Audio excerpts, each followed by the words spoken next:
देवगडला परमेश्वराने मुक्त हस्ताने निसर्गरम्य बनविले।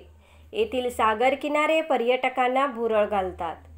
पर्यटनाच्या समृद्धीबरोबरच आध्यात्मिक संचिता सर्वदूर पसरली आहे।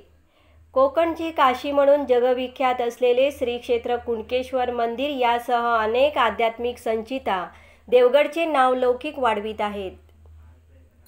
तारा मुंबरी देवगडचा जागृत व इतिहासकालीन खवळे महागणपती आध्यात्मिक संचिता आहे। खवळे महागणपतीच्या प्रचिती महतीमुळे देवगडसह कोकणचं नाव सर्वदूर पसरत आहे।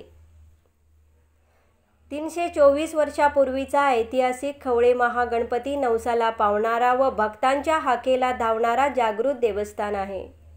21 दिवस या महागणपतीच्या दर्शनासाठी दूरवरून गणेश भक्त तारा मुंबरी येथे दर्शनासाठी येतात।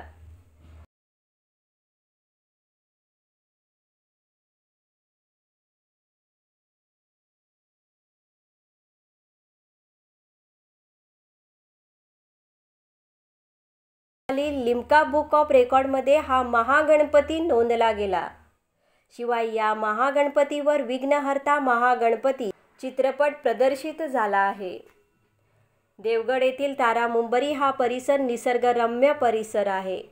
निसर्गरम्य परिसरात हे प्रसिद्ध खवळे महागणपतीचे स्थान आहे।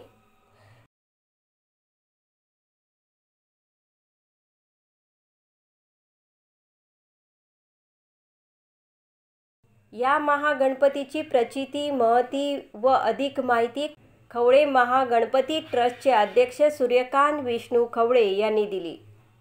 नंबर 1 निर्धार न्यूजचे प्रमुख पत्रकार परेश राऊत यांनी यांची मुलाखत घेतली। पाहूया काय म्हणाले सूर्यकांत विष्णू खवळे। नंबर 1 निर्धार न्यूजमध्ये आपल्या सगळ्यांचं मनपूर्वक स्वागत आहे।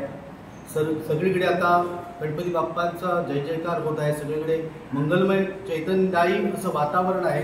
5 दिवसांच्या गणपतीचा निरोप घेतला आहे आणि आपण पोहोचलो खवळे महागणपती या ठिकाणी।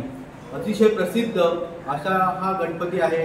21 दिवसांचा गणपती या ठिकाणी आहे आणि जवळजवळ 324 वर्षांची ही परंपरा असलेला हा महागणपती आहे। अतिशय प्रसिद्ध असा महागणपती नवसाला पावणारा आणि भक्तांच्या हाकेला धावणारा अशी या गणपतीची प्रचिती आहे। आपण या ट्रस्टचे जे प्रमुख आहेत सूर्यकांत खवळे यांच्याशी बातचीत करणार आहोत, त्यांच्याकडून जाणून घेणार आहोत या महागणपतीची प्रचिती माहिती आणि माहिती ही आपण जाणून घेणार आहोत। नमस्कार, आमच्या नंबर 1 निर्धार न्यूजमध्ये आपलं स्वागत आहे।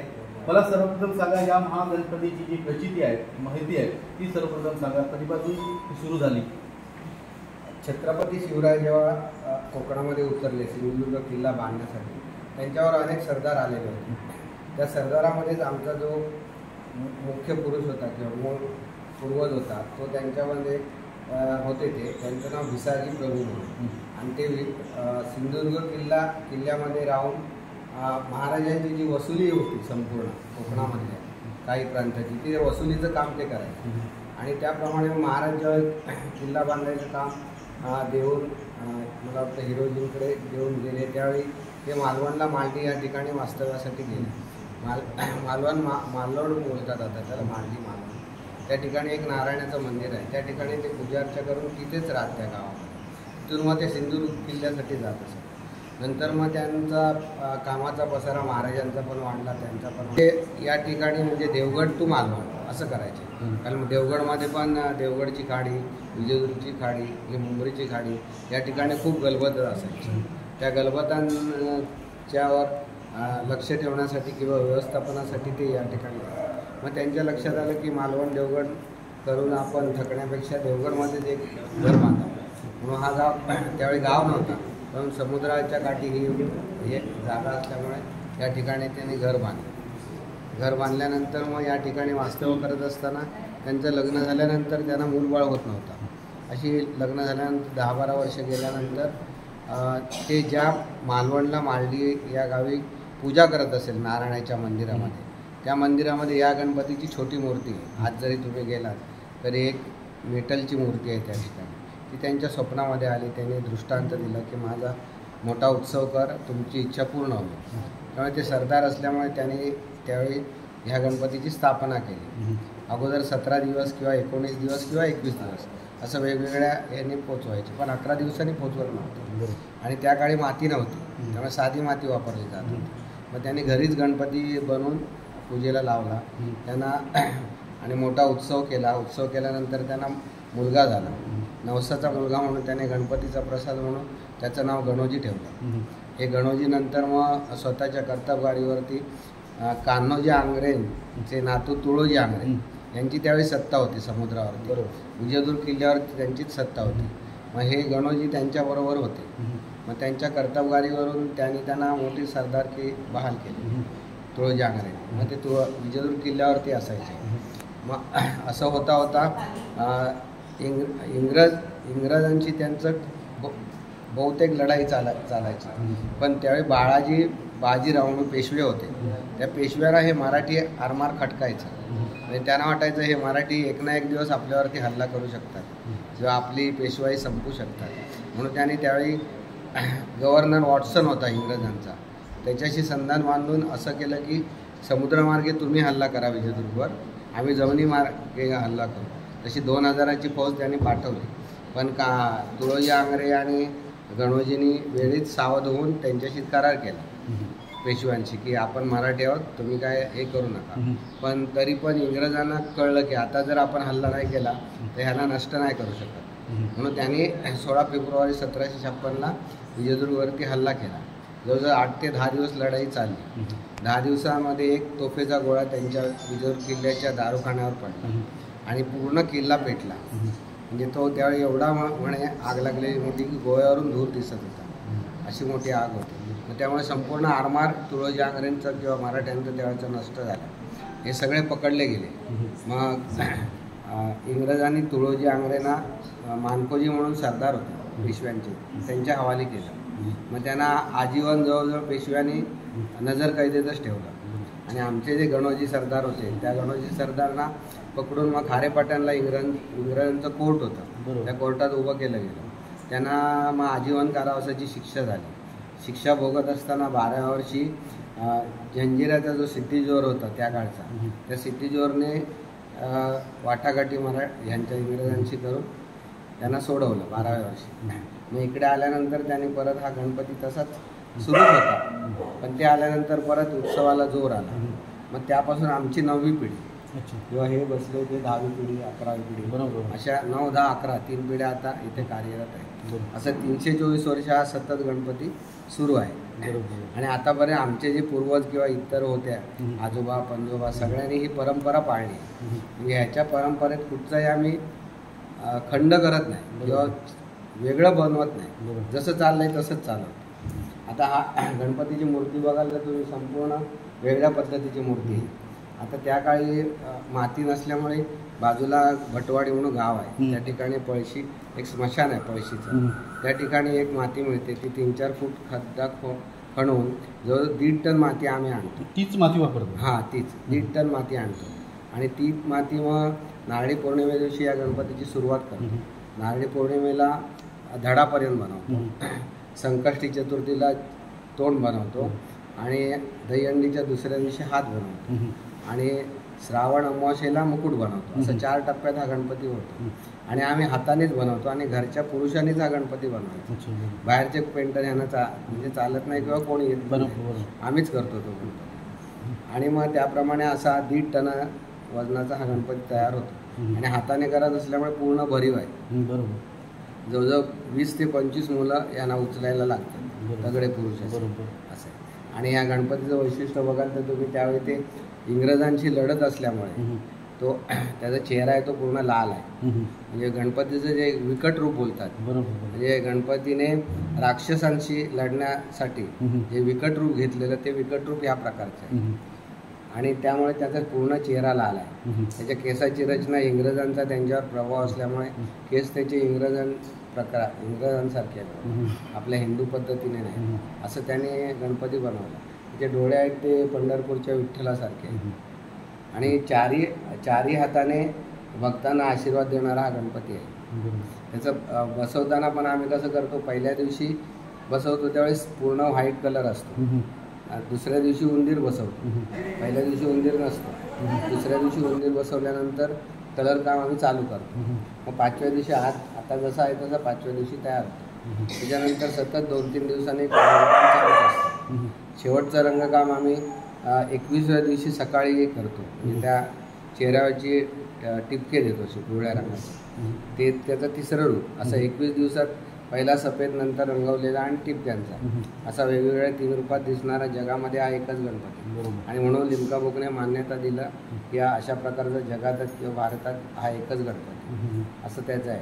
आणि नवसाला जसं तुम्ही म्हणता तसं हा वंशवृद्धीचा गणपती असल्यामुळे लग्न होत नसेल किंवा मूल होत नसेल तर ते नवस हजारो नवस असतात या ठिकाणी. आता इतर शिक्षणाचे किंवा उद्योगधंद्याचे पण नवस असतात, पण या प्रकारचे सगळे नवसाला पावतो विशेषतः असं आहे. त्याच्यामुळे आता सरासरी बघाल तर दिवसाला 1,500-2,000 हजार लोक सतत बाहेरून, म्हणजे आज त्याचं एवढं प्रसिद्धी झाली आहे की गुजरात, कर्नाटक, गोवा, महाराष्ट्र तर आहेच, या आजूबाजूच्या पण राज्यातून दर्शक ते येतात बघतात असं आहे. जेव्हा हे लिम्का बुकमध्ये हे झालं आणि त्यानंतर ह्याच्यामध्ये चित्रपट देखील होता, तो प्रसंग काय होता? नाही, काय झालं की ॲक्च्युली 2009ला मी जाऊन लिम्का बुकला हे करून आणलेलं. तर ॲक्च्युली लिम्का बुकवाले कोणालाच देत नव्हते. म्हणजे आपला हा एक गणपती नव्हता. आपल्या मुंबईतला किंवा भारतातले काही प्रसिद्ध गणपती होते त्यांच्याकडे लिम्का बुकची. म्हणजे सांगायचं म्हणजे मालवणचा सोन्याचा गणपती आहे बघा, बरोबर, तो पण होता त्यावेळी. असे 6 गणपती होते, पण त्यांनी कुणालाच नाही दिला. त्यांनी ह्या गणपतीला मान्यता दिली की हा म्हणजे वेगळ्या प्रकारचा आहे असं. आणि सिनेमा काढायचं म्हणजे कसं झालं की एक कोल्हापूरचा निर्माता ह्याच्यावर सिनेमा काढणार होता आणि त्याने येऊन इकडे संपूर्ण सगळं हे केलं. पण नंतर त्याचं काय आम्हाला बरं वाटलं नाही आणि तो पण मागे हटला. नंतर सहज मला म्हणजे अलका कुबल किंवा हा जो ग्रुप आहे, मी त्या फील्डचा असल्यामुळे ते बोलले आपणच काढूया, म्हणून तो आम्ही काढला. आणि मला सांगायला अभिमान वाटतो की कोकणामध्ये जेवढी दैवत आहेत मोठमोठी मंदिरं किंवा हे, त्या कोणावरही पिक्चर आतापर्यंत निघाले नाही. पिक्चर म्हणजे कसं हा पूर्ण बोलपट आहे मराठी. 1,40,00,000 खर्च केलेला आहे असं आहे. एवढा भव्य चित्रपट कोकणातल्या कुठच्याच ह्याच्यावर निघालेला आहे आणि तो ह्या गणपतीवर निघाला, हे सुदैव त्याला. आणि त्या पिक्चरमुळे काय झालं की प्रसिद्धी मिळाली. हा ZTVला मी पिक्चर दिला, जवळजवळ 24 देशामध्ये हा चित्रपट दिसतो. जेव्हा जीव आले लागतात ना, 24 देशामध्ये दिसतो. त्यामुळे त्याचे भक्तगण सतत वाढत असतात असं आहे. म्हणजे चित्रपटाने आणि त्या लिम्का बुकने त्याला आणखी कीर्ती मिळवून दिली. लिम्का बुकचा आणायची अजून का माहिती आहे तुम्हाला सांगतो, आम्ही खूप जणांना सांगायचो आमचा गणपती असा आहे तसा आहे. ते प्रत्येकाला वाटतं की अरे यांचा गणपती मोठेपणच सांगणार ना. ह्याला मान्यता काय, लिम्का बुक. आणि इंडियामध्ये लिम्का बुक्स 1 नंबरला आहे आणि म्हणून मग लिम्का बुककडे गेलो. आणि आम्ही व्यवस्थित म्हणजे असं तसं नाही, आम्ही त्यावेळी नारायण राणे म्हणा, मुख्यमंत्री म्हणा किंवा अजून कोण प्रतिष्ठित आहेत किंवा ह्या देवगड पोलीस स्टेशनचं लागतं, त्यांची प्रोसिजर मोठी आहे. त्याच्यानंतर त्याच्यावर एक व्हिडिओ बनवलेला, कसा बनतो, काय होतो, काय त्याच्यामध्ये काय सगळं हे दाखवून. आणि ती सर्टिफिकेट देणारी ती बंगाली होती मेन. त्यांना गणपतीबद्दल एवढं काय हे नसतं. त्यांना संपूर्ण संधी माझ्यावर 2-3 जण अजून नेलेले असतात प्रोफेसरने. मग त्यांना संपूर्ण समजून सगळं सांगितल्यावर त्यांचा ग्रुप एकदा आला इकडे. ते कुणाला माहिती नव्हतं. ते आले इकडे, त्याने बघितलं सगळं काय आहे तसं आणि मग त्याने मान्यता दिली की ठीक आहे लिम्का बुक त्याला मान्यता दिली. आणखी अशी महती प्रचिती असे काही उदाहरणं आहेत का, म्हणजे लोकांना गणपती पावला असं तुमच्यापर्यंत लोकांनी सांगितलं वगैरे? खूप आहे तशी उदाहरणं. तुम्हाला पिक्चरची जी थीम आहे ना, तर एकदा एक कोल्हापूरवरून सतत ग्रुप यायचा. त्यांच्यात एक मुलगा होता असा, तर तो मुलगा आहे ना असा म्हणजे अर्ध हे होतं, म्हणजे लघवी पण अंगावर करायचा किंवा अंथरुणात करायचा, किंवा त्याला एवढं कळायचं नाही असं. मग ते एकदा घेऊन आले, मला बोलले हे करतं. मी त्यांना पायाला लावलं. बरोबर. आणि तुम्हाला सांगतो त्यानंतर तो मुलगा हळूहळू सुधरत गेला आणि संपूर्ण त्या लोकांनी म्हणजे वेगवेगळ्या MD डॉक्टरपासून सगळीकडे दाखवले असं. म्हणजे कोल्हापूरचं जे मंदिर आहे ना, तिकडे त्यांचं दुकान आहे त्या माणसाचं. तर त्याने मग तो हळूहळू सुधरत गेला. आज मुलगा तो 12वी पास झालेला आहे. त्या गणपतीचे झाले. मग तो जो ग्रुप होता ना 7-8 जणांनी, त्याने हळूहळू कोल्हापूरमध्ये प्रसिद्ध केला हा गणपती. बरोबर. आणि आज कोल्हापूर जवळजवळ अर्ध कोल्हापूर या ठिकाणी येतं. म्हणजे ही एक प्रचिती आहे त्याची. तसं ना एक सांगलीचा व्यापारी होता तुम्हाला, आपले गोंधळी म्हणून आहेत ना, जामसंगला सर आहे, त्यांचा नातेवाईक, त्याची भांड्यांची फॅक्टरी होती. तो धंद्यामध्ये लॉस होता पूर्ण. तर तो गोंधळी त्याला घेऊन आले, चल तू धंदा चालत नाही या ठिकाणी, नवस बोल. मग तो इथे येऊन त्याने नवस केला. पण ती 3-4 वर्षांनी ना त्याची ती फॅक्टरी चांगली होत अजून एक फॅक्टरी झाली त्याची. तो पण दरवर्षी इकडे येतो. आता आम्ही जवळजवळ शेवटच्या दिवशी 1000-1500 लोकांना जेवण देतो आपल्यासाठी. त्याची सगळी भांडी त्याने पुरवली. म्हणजे असे खूप जण आहेत. एक तुम्हाला सांगतो, पुण्यात एक बंगाली लेडी, पुण्याला त्यांनी मराठीबरोबर लग्न केलं, मोठे ऑफिसर होते. तर तिला प्रमोशन मिळत नव्हतं. तर तिने सहज 2 वर्षापूर्वी मी तिचा नावच बनवलं. तर गेल्या वर्षी तिला प्रमोशन मिळालं. बरं, तिला प्रमोशन असं मिळाले, तिची म्हणजे मोठी फॉरेनची कंपनी आहे की तिचं जवळजवळ महिन्यामध्ये 50,000ची वाढ झाली. म्हणजे तिला सगळं स्टाफ पण बोलला, अरे तुम्हाला एवढं नशीब आहे तुमचं. मला बोलली की थोडं मला नवस फेडायचं आहे. तर म्हटलं काय नाही, मी 50,000 देणार आणि तुम्ही तेव्हा पाहिजे. म्हटलं ठीक आहे. मग ते गेल्यावेळी येऊन 50,000 गणपतीला दिले ते. म्हणजे असं आहे. म्हणजे मी बघितलं की तुम्ही इथे येऊनच नाही, माणसं दूरदूरची लोक बोलतात ना. गुजरातच्या 2 फॅमिलीने पिक्चर बघून मुलासाठी नवस केला आणि त्यांना मुलगा झाला.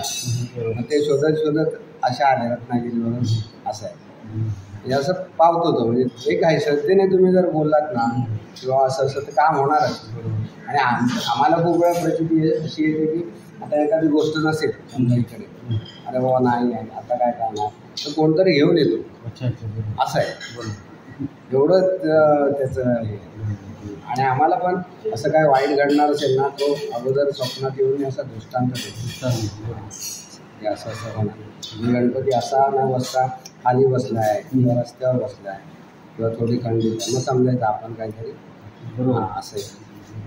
खूप आहे. धन्यवाद. आपल्याकडून माहिती मिळाली या निमित्ताने. खरंच खवळे येथील महागणपती, त्याच्यामुळे या सिंधुदुर्गाचं नाव जगभरामध्ये पोचलेलं आहे. या महागणपतीची प्रचिती महती आपण खवळे यांच्याकडून जाणून घेतलेली आहे. उत्तरोत्तर या गणपतीची महती प्रचिती मोठ्या प्रमाणात सर्व दूरवर पसरत आहे. नक्कीच या ठिकाणी आपण या दर्शन घ्या आणि तुम्ही कुठे असाल तिथून या देवस्थानाला, या महागणपतीला हात मारा. तो नवसाला पावणारा असा गणपती आहे, तो तुम्हाला निश्चित पावेल याबद्दल खात्री आहे. मी बऱ्याच देवळात गेलो आहे, पण पहिल्यांदाच ह्या खवळे महागणपतीला आलो आहे. तर मन प्रसन्न वाटलं. खवळे महागणपतीचं दर्शन घेतलेलं आहे. ते अतिशय प्रसन्नदायी आणि हा गणपती म्हणजे नवसाला पावणारा आहे अशी आपल्याला प्रचिती येईलच या काही कालावधीमध्ये. कोकणात राहूनही आपण बरीच मंदिरं फिरलो आहोत, पण हा जो गणपती आहे जो 21 दिवस इथे पूजन केलं जातं आणि सर्व खवळी कुटुंबीय त्याचं अतिशय मनपूर्वक आगमन करतात. त्याच्यानंतर त्यांचं कसं अगदी रीतसर त्यांचं पूजन करून मनोभावे पूजा करून त्यांचं 21 दिवसांनी विसर्जन केलं जातं. पूर्ण दिवसाला इथे बहुतेक भक्तांची राज लागते आणि 1000च्या वरती मला वाटतं दिवसभरात भाविक येत असतात या गणपतीच्या दर्शनाला. अतिशय प्रसन्न आणि मंगलदायी वातावरण आहे. बाजूलाच समुद्र आहे आणि त्याच्यामध्ये हे मंदिर स्थापित केलेलं आहे.